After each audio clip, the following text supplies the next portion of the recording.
The mayor of London is Muslim. The mayor of Birmingham is Muslim. The mayor of Leeds is Muslim.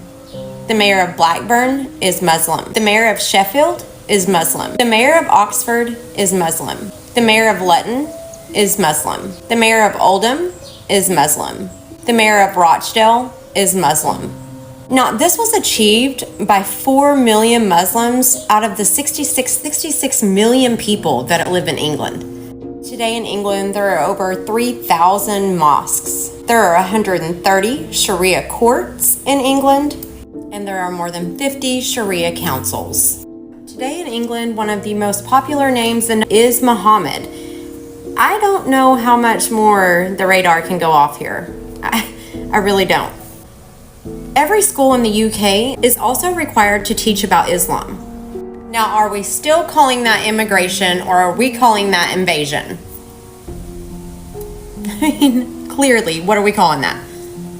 If you are a Texan and if you have not heard about that Epic City, you need to listen up. I was asked by our viewer to talk about Epic City. Now, I didn't know anything about it until I did my research, and let me tell you, it's an oh shit moment, and everybody needs to listen up. Now, this Epic City 2.0 is a Sharia law city Islamic group that has plans to expand Islamic political influence in Texas and is supporting Muslim Super PAC, okay? They plan to elevate the Muslim political influence and pretty much take over Texas. Yeah, the oh shit moment is coming in.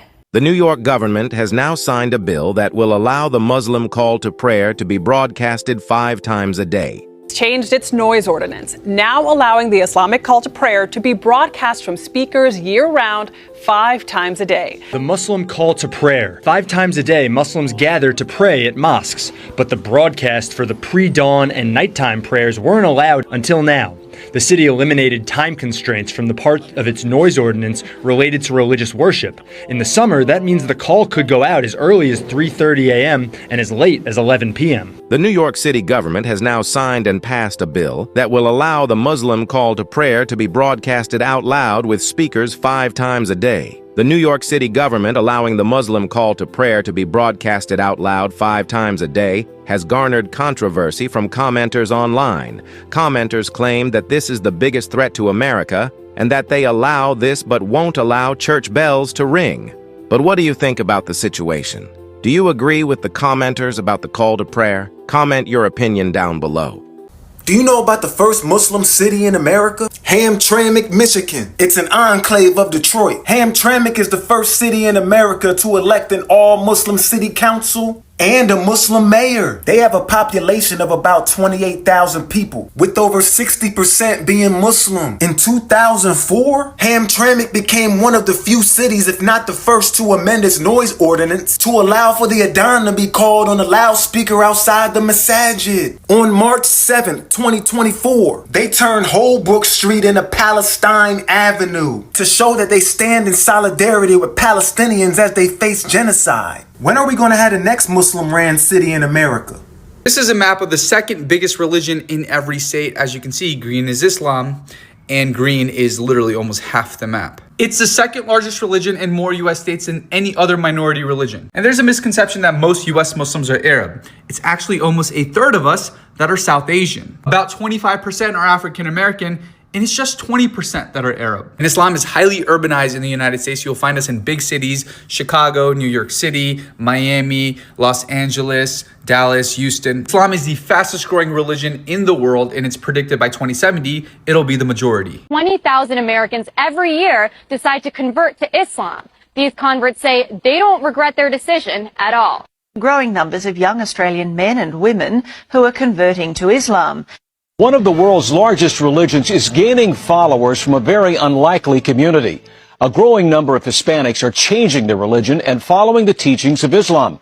The number of converted Muslims in Norway increased to at least 3,000. 4000 personnes en moyenne chaque année, généralement des jeunes et de culture ou de foi chrétienne, choisissent de devenir musulmans.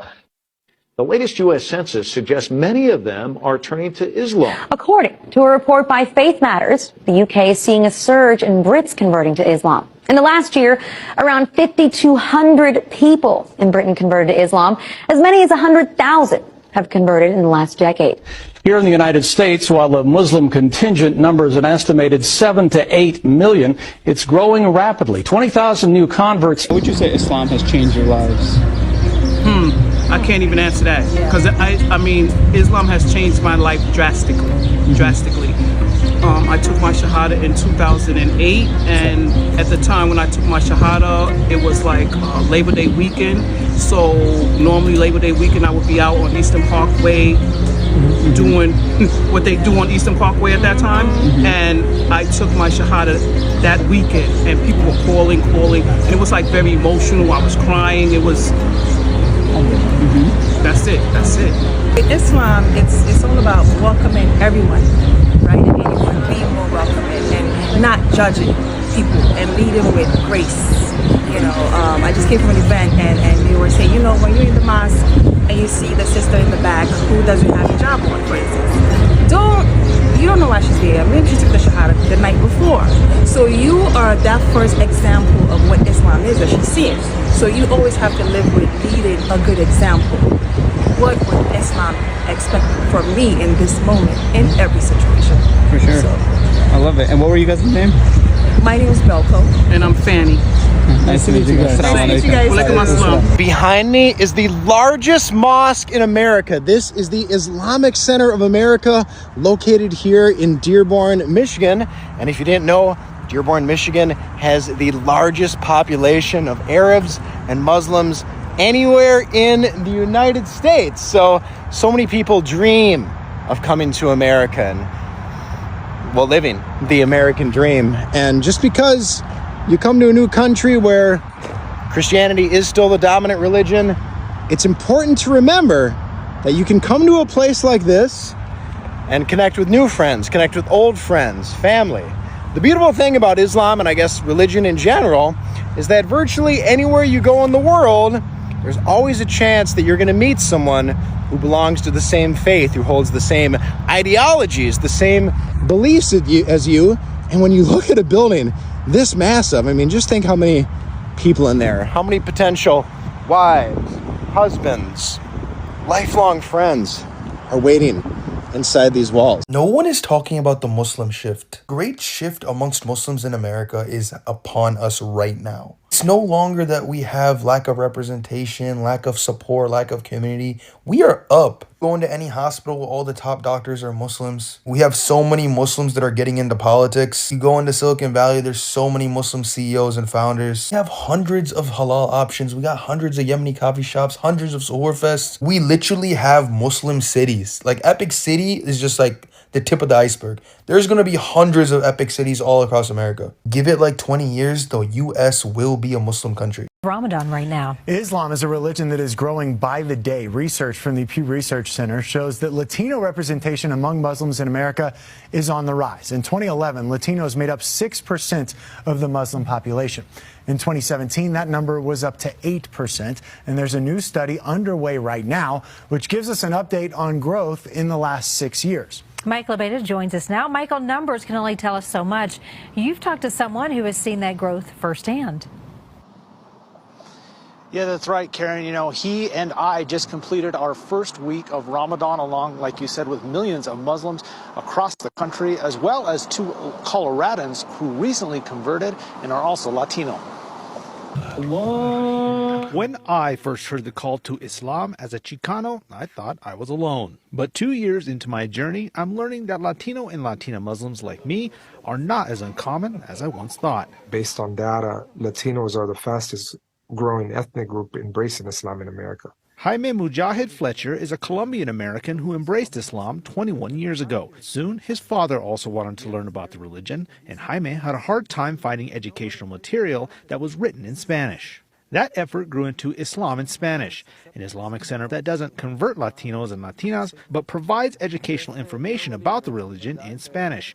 Jaime says they've seen an explosion of Latino and Latina converts. People just show up and they say, hey, we're coming here to embrace Islam. Rudy Sanchez and Juana Serrano also heard and answered the call to Islam. It just really started pulling at my heart. Both they and Brother Jaime say Islam and Latino culture have a lot of similarities. Coming from, a Hispanic background, family is very important. That's a huge part of Islam, and that's also a huge part of like our culture. Looking deeper into Islam, all of a sudden you start finding out that, hey, this is the way, I was brought up. All three say that they're happy to see more Latinos embrace the message. And I think that it's great. We actually can keep our culture intact and be a better version of what it is that, it means to be a Latino. It gives me a lot of freedom that I really didn't feel like I had.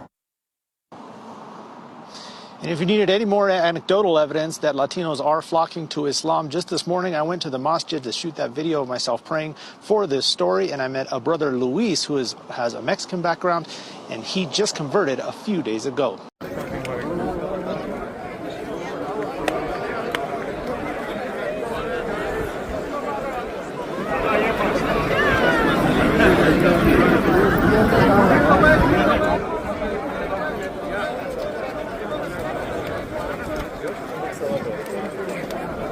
Assalamu alaikum wa rahmatullahi wa barakatuhu. Peace and blessings be upon you all. This is Brother Rizwan, and I welcome you once again to our journey through American history and Islam. This is part 2. In this series, we uncover the hidden connections between this nation's past and the timeless teachings of Islam. If you ever wondered how Muslims fit into the American story, not just today, but throughout history, then you've come to the right place. In this episode, we're entering one of the most powerful chapters of all, the rise, revival, and redefinition of Islam in the 20th century. From change to change, Islam's American Renaissance in the 20th century. A new century, a new identity. As the 20th century began, America was undergoing massive changes: industrialization, immigration, and identity crisis. And within that storm, something extraordinary was happening. Islam was beginning to rise again. This time, though, voices were bold, unapologetic, and rooted right here in America. The seeds planted by enslaved African Muslims were finally starting to sprout, and the communities and immigrant Muslims quietly worshiping in the Midwest, while beginning to grow. The 20th century would witness Islam not as something hidden or suppressed, but as a movement, a message, and a mission. Section 2, the Nation of Islam, a unique pathway. In the early 1930s, a religious movement began that would shape the course of American Islam forever. It's the Nation of Islam. Founded by Wallace Fard Muhammad and later led by Elijah Muhammad, the NOI was not traditional Islam, but it gave Black Americans something they had been denied for centuries: dignity, discipline, identity, and divine purpose. It rejected racism, calling Black Americans the original people of God. It emphasized self-reliance, economic independence, and strong family values. It offered a clean life, free of alcohol, drugs, and crime. Though its theology differed from the Orthodox Islam, the Nation of Islam laid a powerful foundation for many to eventually discover true Islam. It was a spiritual launchpad, and from that launchpad came two giants, Malcolm X and Muhammad Ali. Malcolm X, the flame that lit the path. El-Hajj Malik El-Shabazz, known to the world as Malcolm X, was more than an activist. He was a spiritual warrior. Born Malcolm Little in 1925, raised in hardship and in prison as a young man. While in prison, he joined the Nation of Islam and transformed his life. But it was his Hajj pilgrimage to Mecca in 1964 that changed everything. In Mecca, Malcolm saw something he never saw in America. people of all races, colors, and nations standing shoulder to shoulder in worship. For the first time, he witnessed true Islam. He returned to America and began preaching a universal, peaceful Islam, one that transcended race, nationalism, and politics, and shortly after, he was assassinated. But his legacy lives on. Through his speeches, thousands became curious about Islam. Through his journey, many followed his footsteps to discover the truth of the deen. And through his martyrdom, Malcolm became a symbol of truth, uncompromised. Muhammad Ali, the people's champion of Islam. While Malcolm Little fires with words, Muhammad Ali shook the world with his fist and his faith. Born Cassius Clay, he became heavyweight champion at just 22. But when he declared, "I am a Muslim and my name is Muhammad Ali," he shocked America. When he refused to fight in the Vietnam War because of his Islamic beliefs, he lost his title, his freedom, and millions of dollars, but he stood firm. Ali made it clear Islam is not just something you whisper in prayer, it's something you live boldly. His strength, humility, and commitment to justice brought Islam into living rooms across America. Ali made Islam relatable, respectable, and unavoidable. The growth of Orthodox Islam. Meanwhile, in the 1960s and the 70s, another transformation was taking place. Many of Nation of Islam followers were turning to Sunni Islam. After Elijah Muhammad passed away, his son, Warith Deen Muhammad, led a peaceful shift towards mainstream Islamic beliefs. He dissolved the old nation, embraced the Quran and Sunnah, and built mosques all over the country. Under his leadership, hundreds of thousands of African American Muslims became part of the global Ummah. This was one of the largest peaceful religious transitions in American history, and it helped integrate Islam more deeply into American society. Immigration and diversity, Islam's expanding tapestry. Simultaneously, after the 1965 Immigration Act, thousands of Muslims began arriving from all over the world. Pakistan, India, Egypt, Syria, Palestine, Iran, Somalia, Bosnia, West Africa.